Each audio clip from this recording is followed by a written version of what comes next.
Bueno, muy buenas tardes. Nosotros, o yo vengo en nombre de Tech Analytics, de una empresa que estamos trabajando en temas junto a Prime Consulting en temas de analítica, y les voy a hablar sobre el tema de analítica de inteligencia artificial aplicada al riesgo operacional. Inicialmente vamos a hacer un pequeño repaso de lo que es inteligencia artificial, algunos conceptos para que se familiaricen un poco, algunas aplicaciones, para que también ustedes vean dónde podrían aplicarlo en sus negocios en particular. Luego pasaremos específicamente a las aplicaciones en riesgo y por último les voy a mostrar una pequeña herramienta que hemos venido diseñando, un pequeño prototipo para que, para que vean el poder o el valor que se puede sacar con la analítica aplicada al riesgo. Básicamente aquí está la agenda, como lo comenté anteriormente, que es inteligencia artificial, que es machine learning, Internet de las cosas, para qué sirve, cómo se viene aplicando en el sector financiero, qué se puede hacer en riesgo operacional. Me imagino que ya la mayoría de aquí ha escuchado qué es inteligencia artificial, qué es machine learning, qué es Internet de las cosas, pero para hacerlo breve, la inteligencia artificial es aquella rama de la ciencia que intenta emular el comportamiento humano a través de las máquinas, ¿sí? Y el Machine Learning viene siendo un subset, un subconjunto, un pequeño grupo de inteligencia artificial que usa algunos tipos de herramientas específicas para poder hacer eso que les dije anteriormente, intentar copiar la decisión humana.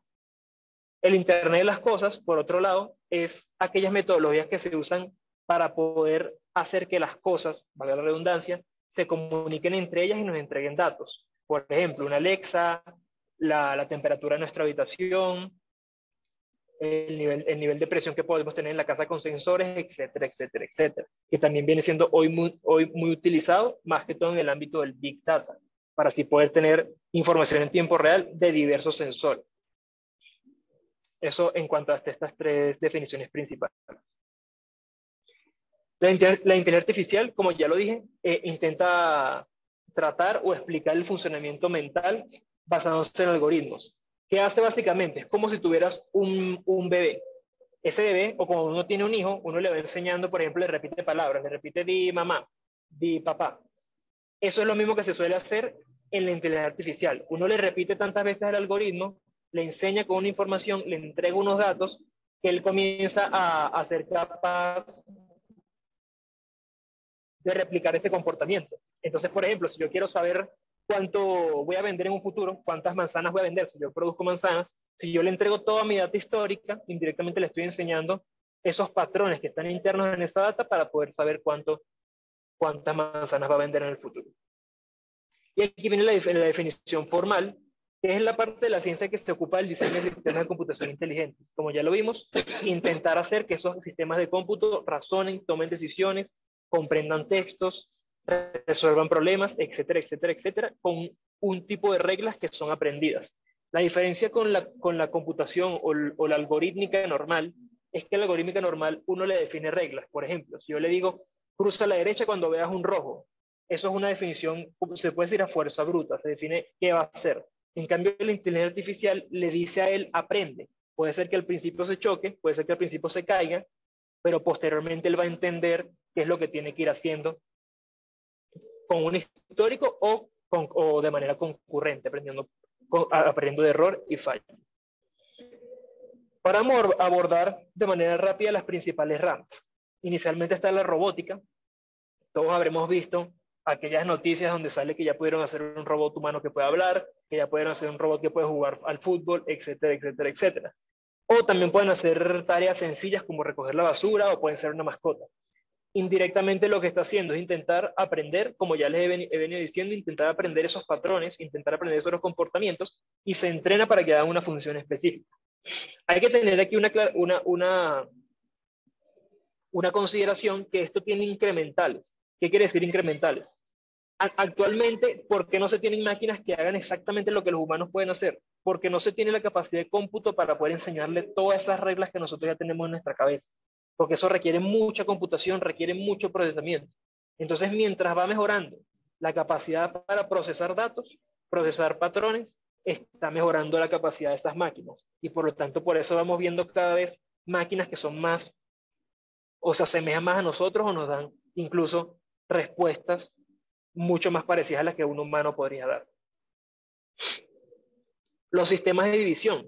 que intentan hacer o son un subset de la inteligencia artificial que básicamente lo que intenta es darle visión a estas máquinas. Lo que es inherente es que es una manera de procesar los datos, en inteligencia artificial, de hacer procesos, de dividir esos procesos para que puedan las máquinas realizarlos de mejor manera. Cuando nosotros, por ejemplo, tomamos decisiones, tal vez intuitivamente el humano no lo hace porque lo hacemos muy natural, pero dentro de nuestra cabeza, si estamos separando las tareas, primero me levanto, primero me pongo la ropa, primero me baño, etcétera, etcétera, etcétera. Aquí un subset muy utilizado actualmente, uno de los que está actualmente en boom, el procesamiento del lenguaje natural. Como lo dice su definición, es procesar lenguaje natural a través de modelos analíticos. Pongamos un ejemplo. Si yo quiero saber si una reacción de un cliente está molesto y me envía un escrito, yo puedo saber el nivel de molestia que tiene si yo entreno mi máquina, entreno mi algoritmo para que pueda medir ese nivel de molestia. También puedo identificar tweets positivos o negativos. También puedo identificar también una aplicación muy interesante que es que puedes predecir las palabras siguientes. Entonces una persona escribe y la máquina es capaz, ya siendo entrenada, ya sabe, yo espero este tipo de palabras luego. Son algunas de las aplicaciones de procesamiento del lenguaje natural. En cuanto a riesgo, particularmente, se podría aplicar para el riesgo de imagen. Por ejemplo, si una empresa, lo que llaman social listening, si una empresa tiene un problema de imagen, tú puedes medirlo rápidamente a través de redes sociales, estás consumiendo información de redes sociales, la estás procesando en tiempo real y sacando indicadores de molestia, de qué tan reactiva está la gente, de qué tanta controversia está generando, y así poder tomar acción sin esperar a que ya se genere el daño. Poder tomar acción en las 2, 3 primeras horas sin esperar que el daño ya sea de semanas y que no puedas recuperar lo que ha ocurrido. En los sistemas de aprendizaje, ya este viene siendo el subset que básicamente lo que hace es que él aprenda. Anteriormente hemos hablado de aprendizaje, correcto, pero hay una manera de aprender que tú le entregas un histórico, le dices, mira, así se ha comportado la data, así se ha comportado este robot, así se ha comportado, aprende estos datos históricos, pero sistemas de aprendizaje va más relacionado, a lo que veremos un poco más adelante también, a que él aprende en la marcha, ¿sí? Él es un agente y él recibe un premio por hacer ciertas cosas. Pongamos un ejemplo. Cuando yo entreno a un cachorro y yo le quiero decir qué se siente, le entrego una galleta. Es algo muy parecido. Lo que hace es enseñarle que cuando haga ciertas cosas, cuando opere ciertas cosas, cuando logre ciertas tareas, por ejemplo, si el robot sí está aprendiendo a esquivar objetos, cuando pase un objeto, él internamente se da un premio. Un premio para un computador, evidentemente no le das una galleta, pero sí le haces internamente que le entienda que está ganando algo. Y aquí entramos a la parte de las redes neuronales. También me imagino que es un concepto que han escuchado en gran medida actualmente.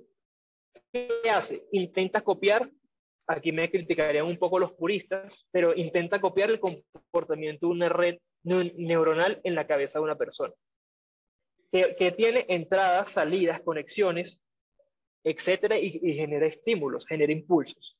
Entonces, básicamente, imaginen que cada una de esas entradas es un dato. Cada una de esas entradas es una parte de la base de datos. Y la salida de esa red es ese estímulo que pasa por todas esas redes, por toda esa rama de redes, y al final al final te entrega un valor. Indirectamente eso es lo que está intentando hacer.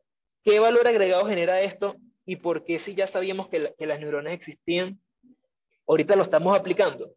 Porque como lo ven, si ustedes han visto las fotos cuando uno proyecta el cerebro, que aparecen todas esas neuronas que están generando electricidad, son muchas. Y para llevar eso a un computador se requiere mucho procesamiento. Entonces, esto está saliendo hoy en día a la luz en los últimos 20 años, dado que la capacidad de cómputo se ha vuelto tan grande que ha permitido que nosotros podamos emular esa estructura y poder generar esas ediciones rápidas y tan complejas que toma nuestro cerebro, pero en un computador y una máquina.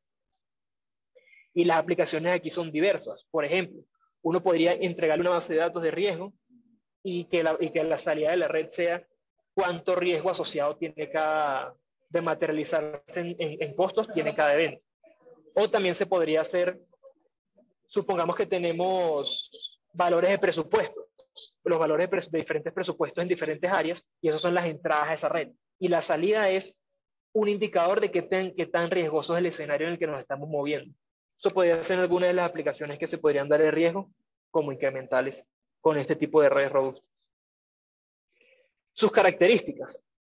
Básicamente se recupera si falla un nodo, a diferencia del cerebro humano. Saben que cuando uno va tomando edad, hay neuronas que fallan y uno comienza, por ejemplo, a perder memoria, puede desaprender. Pero en este caso, si falla un nodo, normalmente es bueno para la red. Es bueno para la red porque no depende solo de un nodo, sino que comienza a aprender a que toda la red sea esa solución y no solamente uno de ellos. Modificar rápidamente los datos, aprender rápidamente. ¿Qué quiere decir esto? Que ustedes, a diferencia de la analítica tradicional, te permite que cuando estás recibiendo nuevos datos, aprendas más rápido.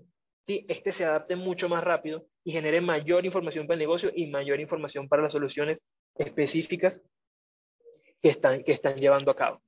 También tiene capacidad para trabajar con grandes cantidades de datos, como lo vimos y como también lo hacemos nosotros. Nosotros recibimos sensaciones del contexto en el que nos encontramos, temperatura, la visión, lo que vemos, el hambre, etc. Y lo procesamos rápidamente. Una máquina anteriormente no era capaz de hacerlo, pero con las redes neuronales ahorita eres capaz de tomar todo eso y procesarlo rápidamente y entregar valor. Y permite resolver problemas complejos. Como ya lo he venido diciendo, dado que emulamos el cerebro es complejo, puedes tomar decisiones complejas, no tan sencillas como las que tomaban anteriormente las máquinas, te permite irlas llevando cada vez a un escenario de más complejidad, de que tenga más variables, de que tenga que considerar muchos más factores para poder tomar una decisión. Aquí entramos rápidamente en lo que son algoritmos genéticos, que este es un subconjunto que intenta más que todo emular la genética. ¿Qué quiero decir con la genética? Cómo se van dividiendo, se puede decir, procreando las diferentes soluciones. Voy a poner un ejemplo. Un algoritmo genético podría ser cómo yo voy desde mi casa hasta el trabajo. Entonces, cada calle que yo tomo es una solución, ¿correcto? Entonces, eso vendría siendo una de las soluciones. Y cada uno de esos genes es una solución. Entonces, cada camino, cada posible opción que yo tengo es un posible gen. ¿Y qué hace el algoritmo? Comienza a mutarlos. ¿Qué es mutarlos? Comienza a unirlos. Por ejemplo, este camino y este camino se casan y generan un nuevo camino.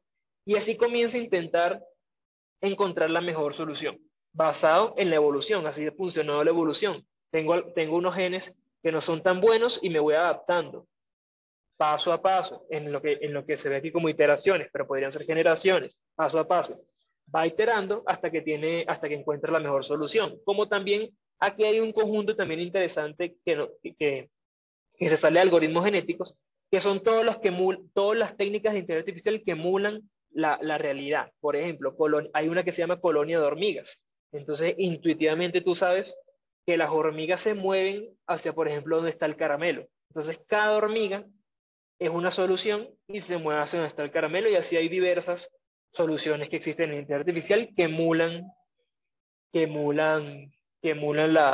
la realidad o que emulan la naturaleza. Aquí podemos ver los agentes inteligentes, que viene relacionado al que vimos anteriormente. Es ese agente que no tiene que ser entrenado previamente, sino que es capaz de ir aprendiendo. Como tú le entregas, tú lo sueltas, y él solo va intentando retroalimentarse. Al principio fracasa, al principio y después comienza a aprender poco a poco. Un caso podría ser, hay unas redes particulares, no voy a entrar en el detalle de esas, pero que funcionan para crear arte. Hay una red que funciona para crear arte o funciona para crear rostros nuevos, y al principio ese creador de rostros no es tan bueno. Al principio él hace una raya, al principio quiere crear arte, y es como si fuera un bebé que lanza pintura hacia el cuadro, pero poco a poco él va entendiendo cómo es el arte, cómo funcionan los rostros, y así va volviéndose un agente, o lo que se llama el agente inteligente. Aquí podemos ver los sistemas expertos, que son un subconjunto mucho más grande de estos agentes. Engloban todas esas herramientas. Entonces, intentan hacer inferencias, tomar decisiones de problemas basándose también en el aprendizaje autónomo del sistema. Es un sistema y él se va volviendo experto, poco a poco y mientras va iterando contra el contexto con el que está habitando. Se usan basados en conocimientos o basado también en transferencia o aprendizaje. ¿Qué quiere decir? Está el que aprende, pero también está uno que aprende de otros sistemas expertos. Entonces lo que se hace es tener un sistema de agentes y esos agentes interactúan entre ellos mismos y le transfieren información al otro. Entonces ahora tú ya no necesitas tener un agente que aprenda todo, sino que el aprendizaje en conjunto, como se puede decir, una población, normalmente uno aprende una tarea y luego se le enseña a otro y uno se vuelve especialista en una tarea, genera una mejoría para el sistema y para el gran agente en general. Y hay algunas características. Se puede aplicar para razonamientos y sugerencias, se puede aplicar para relaciones de negocio, se puede aplicar para conocimientos, se puede aplicar para diferentes escenarios. En cuanto a riesgos, se podría aplicar, por ejemplo, uno podría generar un agente, tal vez un bot, que uno le vaya digitando, por ejemplo, textos en los cuales, ahí estoy uniendo dos sistemas expertos y análisis de lenguaje natural. Y básicamente lo que hace es ir consumiendo esos textos, ir consumiendo lo que está pasando, ir consumiendo esos costos, y él va aprendiendo. Entonces, pues, supóngase que es un WhatsApp, y ese WhatsApp se comunica con ustedes y le comienza a generar recomendaciones después que ha aprendido, se vuelve, valga la redundancia, un experto de negocio en riesgos. Entonces comienza a darse cuenta, oye, esto está ocurriendo, y se los comienza a comunicar de manera automática. Y en cuanto a su capacidad, ofrece pues una gran capacidad, evidentemente es un sistema robusto. Cuando quiero decir un sistema robusto es que es capaz de analizar múltiples fuentes, múltiples datos y en diferentes formatos de una manera rápida y también eficaz. Aquí la rapidez es importante, porque en cómputo y en los temas de computación, si alguno lo ha trabajado o no, cuando tú tienes muchos datos, eso tarda mucho tiempo en procesarse. Entonces este tipo de sistemas, al ser robustos, pero sencillos, pero ligeros, permiten tener esas respuestas rápidas que a veces necesitan en el negocio. Por ejemplo, si quieres activar una alarma específica para un evento de riesgo, un modelo de estos podría funcionar. Ahora vamos a ver algunas aplicaciones analíticas para la gestión de riesgos en particular. Aquí me imagino que algunos están familiarizados con estos modelos. El Value at Risk, existen tres tipos: el paramétrico, el histórico y por Monte Carlo, que básicamente lo que te entrega es ese valor porcentual o probabilidad de que tú pierdas más de, por ejemplo, en este ejemplo, una empresa tiene 5% de probabilidad de perder más de $3,000. Te entrega, como si se puede decir, esa línea, ese límite en el cual tú te estás enfrentando ya a pérdidas muy grandes. Existe para calcularlo el paramétrico, que supone una distribución normal de esas pérdidas, el histórico, que ya tú basándote en todas esas pérdidas, tú agarras y puedes estimar esos valores de pérdida y también monetario, y el VAR o el método por Monte Carlo. ¿Qué haces? Agarras estos valores, simulas una distribución y haces una simulación de Monte Carlo con esa distribución de probabilidad seleccionada. ¿Qué quiere decir esa distribución de probabilidad? Pongamos un ejemplo. Supongamos que nuestras pérdidas se concentran. Las grandes pérdidas se concentran al final, a la derecha de nuestra cola, y hay muchas pérdidas al principio, pero son de poca monta. Entonces tú ya sabes que vas a tener esa distribución, que vas a tener ese comportamiento de curva. Entonces lo que haces es indirectamente intentar simularlo con ese comportamiento de curva. Luego tenemos un caso particular, un caso condicional de este mismo método, que lo que intenta hacer es trabajar sobre, este es el VAR, el que vimos anteriormente, ese nivel, ese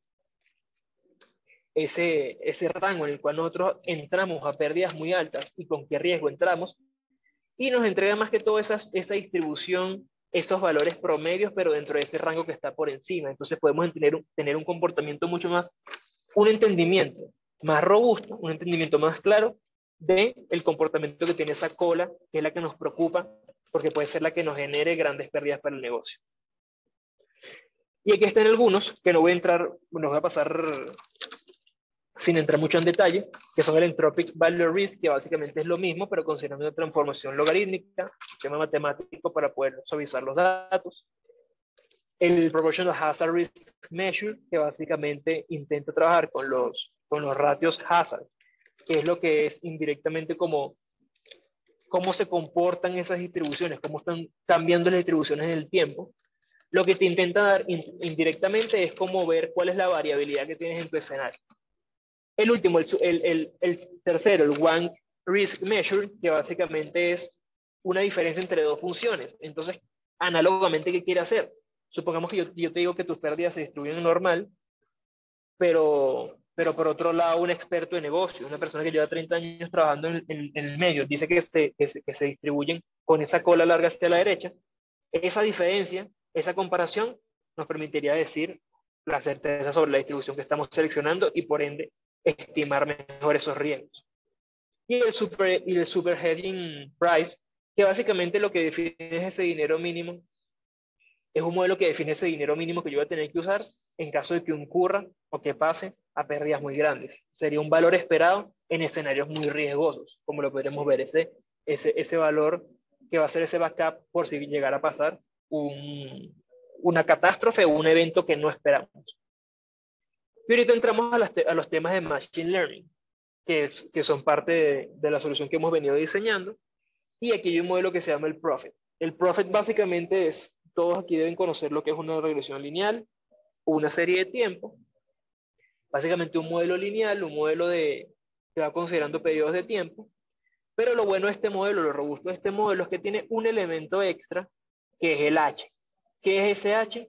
Sin ir mucho a la matemática, te permite modelar eventos atípicos. Entonces, por ejemplo, ese H puede captar el comportamiento de, por ejemplo, si yo vendo pinos, la Navidad, sé que voy a tener una alza en la Navidad, o por ejemplo, si yo trabajo en turismo, sé que voy a tener alzas en las épocas de mayor turismo. Entonces, ese H te permite modelar ese tipo de eventos que en los modelos pasados no se tenían. Ahora pasamos por el modelo que se llama SGBoost, que básicamente es, para hacerlo sencillo, un árbol de decisión sobre un árbol de decisión muy grande. ¿Qué es un árbol de decisión?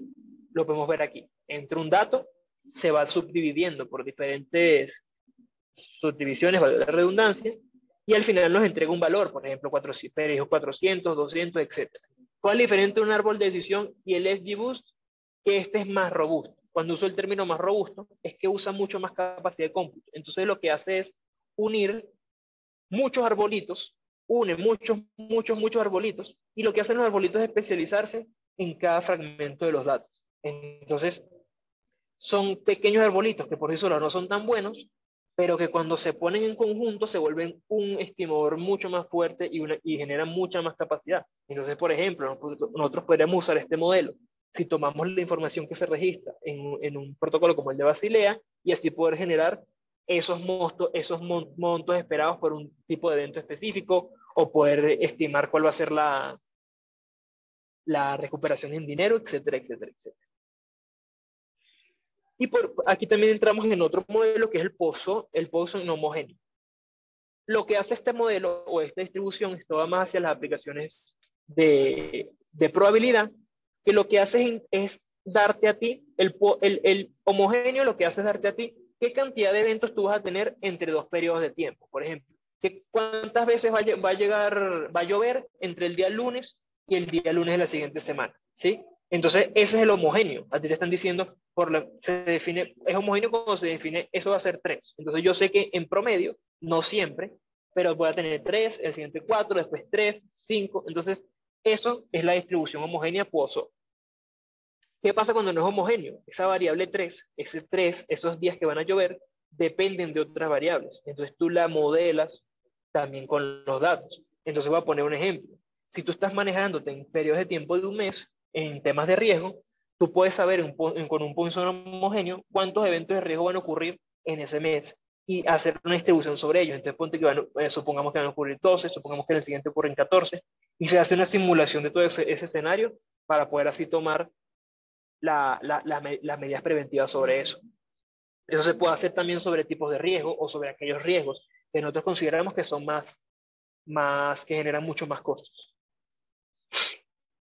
Aquí algunas aplicaciones para el riesgo que no son financieros: alertas de riesgo, temas de procesos, BPMN, trabajar sobre los procesos para poderlos controlar, el mismo gestión de riesgos, la seguridad física, la seguridad electrónica, la ciberseguridad. Aquí la seguridad, como lo dijeron anteriormente, creo que escuché el tema de redundancia, el tema de cuando trabajas en nube, que te aseguran cuando trabajas en nube te desprendes del aseguramiento físico, del hardware, y también esa redundancia que te permite, por si ocurre un fallo, no perder esa data. Reconocimiento facial: ¿qué pasa si entra una persona que tú no quieres que entre a tu oficina y tú eres capaz de reconocerla? Tú eres capaz de tomar esa foto rápido y generar esa alarma antes de que genere un daño, antes de que, por ejemplo, todos estos temas de los atentados que ocurren en Estados Unidos, si pudiéramos hacer eso, tal vez podríamos prevenirlos.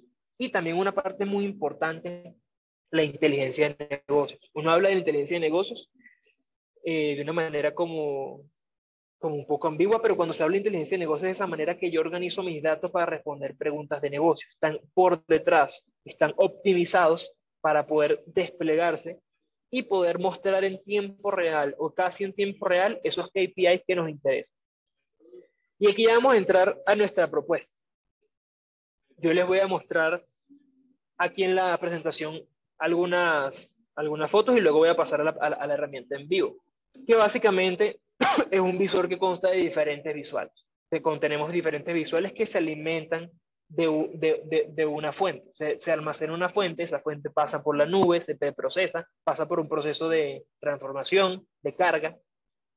Una vez que se tiene esa carga, se generan todas estas visuales de manera automática y se actualizan de manera automática. Tiene tres componentes. El primero controla los eventos, el tipado de eventos, la tipología de eventos. Luego, el siguiente componente hace lo mismo, hace todo ese preprocesamiento, pero se enfoca más en el impacto financiero, cómo se comporta ese impacto financiero, dónde están esos eventos que te generan más impacto, cuál es su relación entre cantidad de eventos y cantidad de dinero. Sabemos que hay pocos eventos que generan mucho daño y eventos que ocurren mucho pues generan poco daño. Y por último, hacemos un pronóstico de la predicción y sus límites más bajos y sus límites más altos en cuanto a la cantidad y el monto. Aquí se despliegan una cantidad de modelos, se puede hacer, es un incremental, se puede hacer la cantidad de modelos que se requiera, se va incluso cada vez desarrollando más modelos que son parte de ese backlog de modelos que pueden predecir. Y se intenta como se intenta entregarles una herramienta que ustedes puedan seleccionar entre todos los modelos y así para cada persona que lo utiliza diga: oye, a mí me está funcionando más el XGBoost, a mí me está funcionando más la red neuronal. Entonces así también va viendo, existe una curva de aprendizaje del usuario para poder usar la herramienta. Y eso sería todo. Ahora si quieren me dan un segundo y les muestro. Aquí está la herramienta. Como ven acá, para que está un poquito el internet.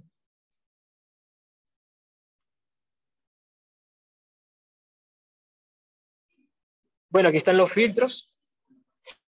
Tengo para todos los tipos de riesgos, para el proceso afectado. Ven aquí que abren, tiene un poquito de lag, pero aquí abren las visuales cuando uno selecciona estos componentes. Aquí uno puede hacer ad hoc, es muy sencillo. Cuando digo sencillo, es muy fácil cambiar estas visuales. Por ejemplo, si se requiere por otro tipo de visual, aquí hay un Sankey, cómo se conectan esos riesgos. Por tipo 3, aquí cómo se relacionan por tipo 2, cómo tienen esas relaciones a nivel de grafos.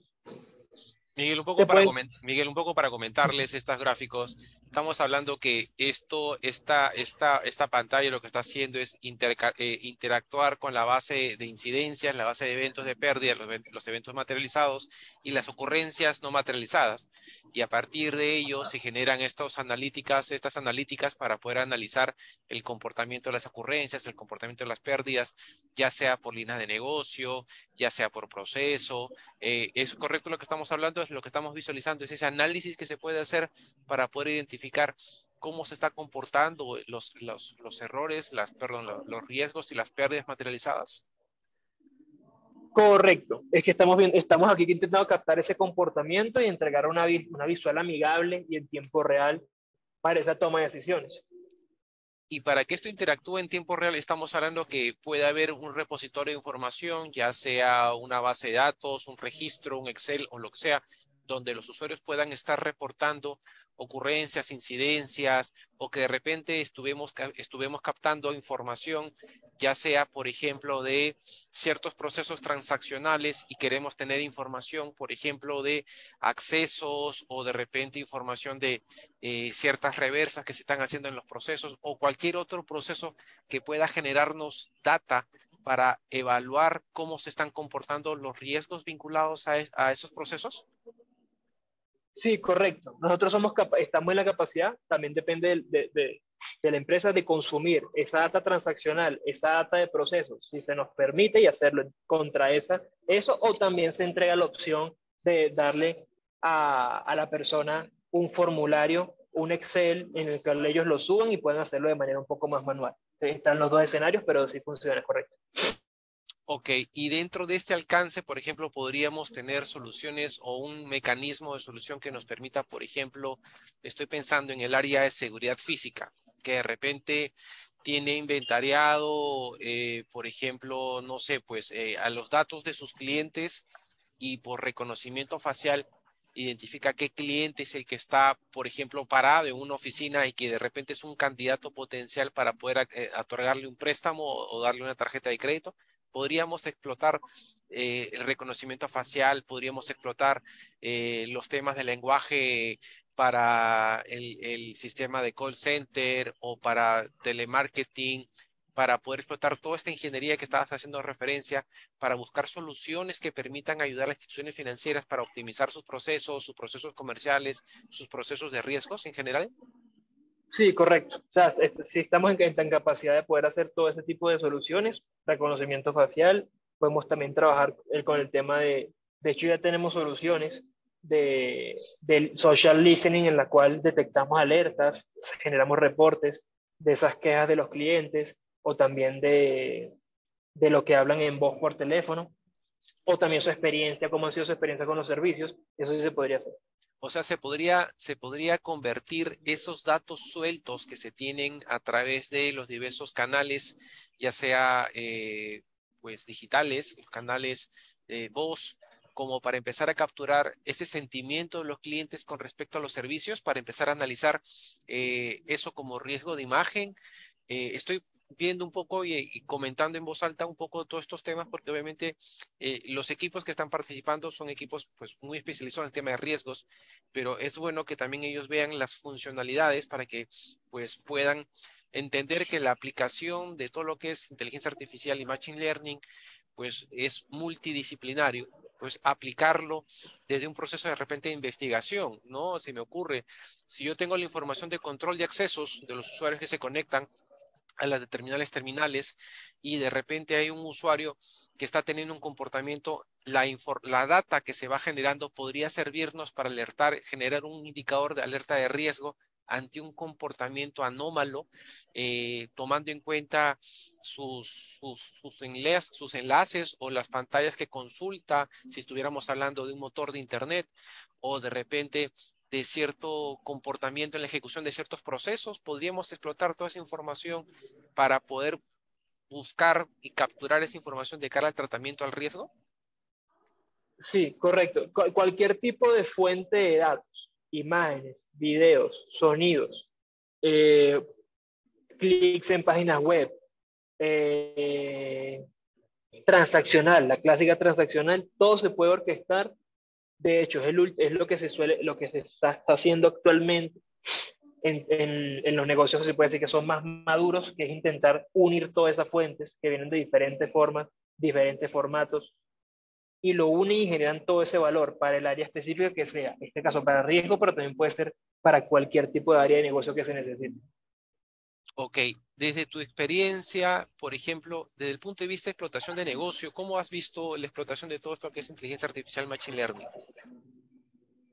Eso generó un valor, lo voy a decir particularmente hace poco, yo tuve un caso de presentación para una empresa como es Avianca, y ellos generan un valor infinito. ¿Por qué generan un valor infinito de todo este tema? Porque están consumiendo datos transaccionales, que son los de los clientes clásicos, pero también están pudiendo consumir todos esos sensores de temperatura, todos esos sensores biométricos con los ojos que toma la gente, todos esos sensores, por ejemplo, de los aviones para hacerle mantenimiento, y eso ha generado el revenue y la reducción de costos ha sido impresionante. Otra solución, no sé si alguno ha ido a Disney últimamente, pero Disney ahorita te está dando una cinta que te ubica en tiempo real y te permite hacer que el journey de ese cliente, que cuando el cliente va al parque, le den una atención mucho más cercana. Entonces también les ha generado eso, un valor impresionante en ventas, una fidelización increíble,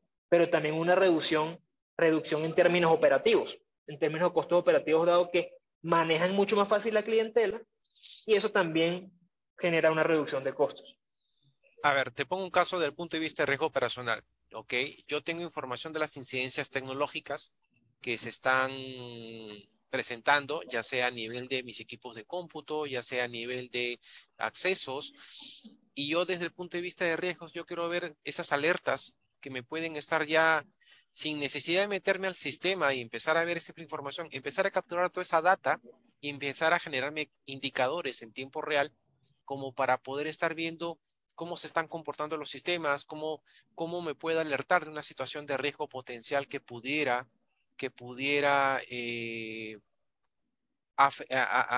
tener un impacto al negocio.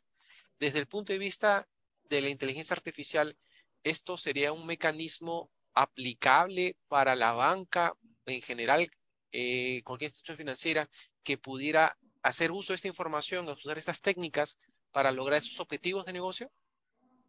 Sí, de hecho hay un banco actualmente que aplica un modelo así, que fue de hecho un desarrollo académico. Ellos tienen un inventariado de toda la infraestructura tecnológica, computadores, incluso tienen sillas, etcétera. Y ese inventariado lo utilizan para entrenar un modelo que les entrega un dashboard que les va diciendo qué tan riesgoso es que cierta infraestructura, qué tan riesgoso es que cierto aparato, cierto sensor falle.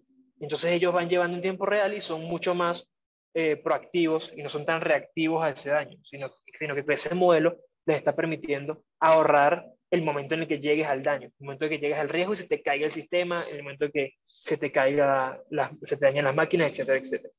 Y, por ejemplo, yo un poco trasladando a la parte de riesgo operacional, normalmente tú bien debes saber que el tema del fraude externo es un problema muy, muy complicado en general. Los bancos que manejan tarjeta de crédito, créditos en general, que los intentos de suplantación son uno de los principales dolores de cabeza y a nivel de tarjeta de crédito, pues el reconocimiento del behavior, el reconocimiento de su comportamiento de consumo, que pueda activar una alerta ante algo, por ejemplo, que rompa totalmente a su práctica de consumo. Entonces, ¿cómo podríamos aplicar este tipo de soluciones a herramientas preventivas para el tema de fraude externo? ¿Cómo podríamos llevar ese concepto para empezar a generar acciones preventivas cuando se presenta un cliente, ¿no? Para poder asegurarnos, como ayer comentaba uno de los expositores de Chile, del onboarding, ¿no? Desde el inicio, ¿cómo garantizo mecanismos de autenticación para yo tener como área de negocio, tener identificado cuándo se está presentando esta situación para tomar una acción preventiva? ¿Cómo podríamos aplicar este tipo de herramientas a este tipo de situaciones? Se podría aplicar de la siguiente manera. Supongamos que tenemos las transacciones que son tanto fraudulentas o no fraudulentas o actores, también puede ser el autor tiene un conjunto de transacciones y tenemos ese histórico y sabemos cuáles han sido fraudulentas y cuáles no. Esa es nuestra data para aprender. Esa es la data que tú le entres al algoritmo, él aprende y ahora cuando recibe una nueva persona, o está llevando control de un comportamiento, él se va dando cuenta que estos comportamientos transaccionales puede ser que sean fraudulentos y actúa rápidamente y te genera la alerta antes de que ocurra. Entonces él aprende ese pasado, él aprende esos patrones, todos esos patrones comportamentales indirectamente que están en esa data y lo lleva al presente para poder tomar la decisión. Entonces comienza a captar o esos patrones o también te puede decir, esta persona tiene tanta probabilidad de ser un fraude o ser una suplantación. Entonces, ese tipo de aplicaciones podrían darse para ese caso específico. ¿Y este tipo de soluciones son complejas y costosas para desarrollar e implementar? Podríamos estar hablando que esto, el desarrollo de un servicio para una institución, ¿cuánto tiempo puede demandar? Dependerá mucho, me imagino, de los datos que tiene disponible para poder construir algo, que sea sobre demanda, me imagino. Correcto. Depende mucho de la madurez de la institución. Cuando hablo de madurez de la institución, qué tan bien usan sus datos, cómo los tienen conectados, qué tan fácil es acceder a ellos, y también la capacidad interna que tengan y la capacidad procedimental, aquí el término, para poder entrar a los permisos y poder usar esos datos. Y Temas de también seguridad. correcto, temas de seguridad, etcétera, etcétera. Y también el alcance de la solución. Si lo quieren consumir directamente en una API, que solamente ellos pongan digiten el valor y se los entregue, o si ellos quieren ser más parte de esa solución, o sea, recibirla como que sea parte de su equipo y su equipo la lleve adelante. Pero aproximadamente eso lleva entre un rango muy grande, entre 3 meses y 15 meses, dependiendo siempre de la madurez y también de los drivers, o sea, de esos habilitadores de negocio, de la intención de la empresa, etcétera, etcétera, etcétera. Ok, ¿y cómo afrontar un tema que es muy sensible, que es el tema de la seguridad para el tema de este tipo de desarrollos? Desde el punto de vista de una empresa que está buscando soluciones vía inteligencia artificial para la gestión de riesgos, ¿cómo poder asegurarle a un cliente que está, a una empresa que está desarrollando, que quiere empezar a desarrollar, ver las potencialidades? ¿Qué tipo de seguridades hay que los desarrollos, ¿no? Las prácticas de desarrollo sean prácticas saludables de desarrollo para que éstas no generen un riesgo adicional por los temas de seguridad? ¿Las prácticas de desarrollo son las estándares, son las aplicables para lograr objetivos de control, en este caso de este tipo de soluciones?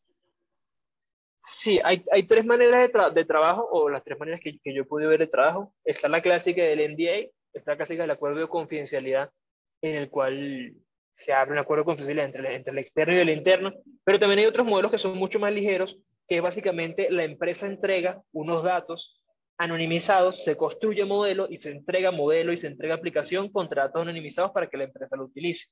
O también se crea la capacidad. Cuando quiero decir la capacidad, se entra a la empresa como un equipo consultivo, se enseña a la empresa y se apoya a la empresa en ese proceso sin nunca ver los datos, sino que se le dice, mira, tienes que hacer esto, como una gestión de un proyecto, se podría decir, sin nunca entrar a la operatividad de ver el dato para que ellos no sientan, para que no se vea afectada la sensibilidad del dato.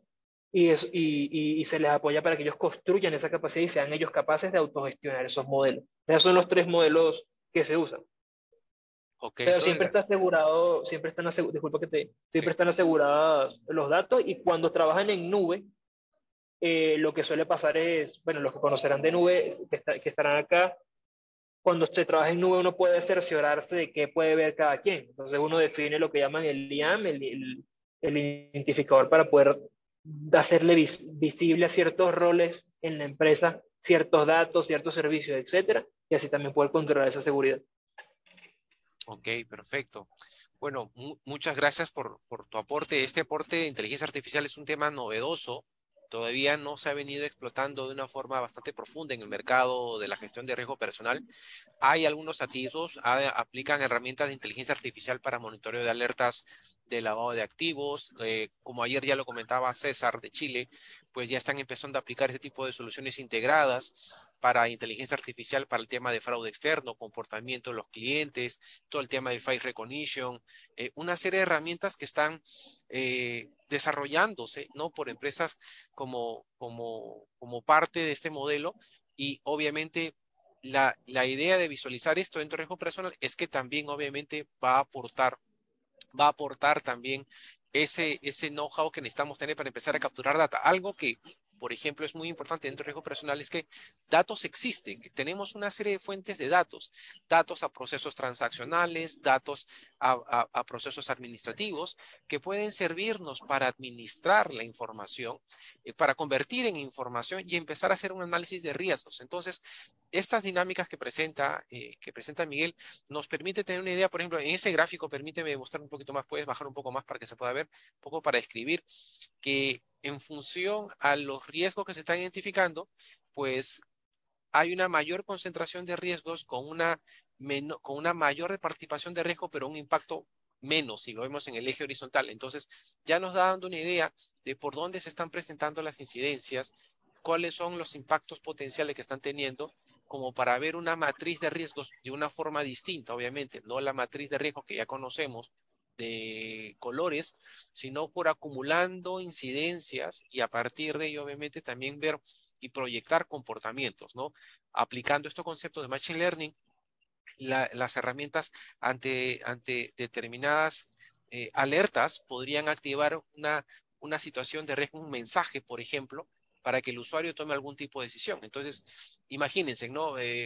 Un sistema de monitoreo de seguridad que de repente identifique 3 sensores de alertas continuos, ¿no? Un sensor de golpe, un sensor de movimiento, y luego automáticamente se activa la cámara y ve una intrusión nocturna, y que eso genere una alerta automática, sin participación humana, al área de seguridad o a la policía para que mande una revisión. Entonces, hay que empezar a visualizar, como ya lo decía en algún momento César Paravicini, ¿no? Lo que se viene, o lo que comentaba Daniel Clark, la visión de la gestión de riesgos, el futuro de la gestión de riesgos va a ser empezar a integrarse con estos conceptos. Y estos conceptos son los que nos van a permitir tener una idea bastante amplia, ¿no? Ya tener una visión integral de riesgos. Muchas gracias Miguel por tu ponencia.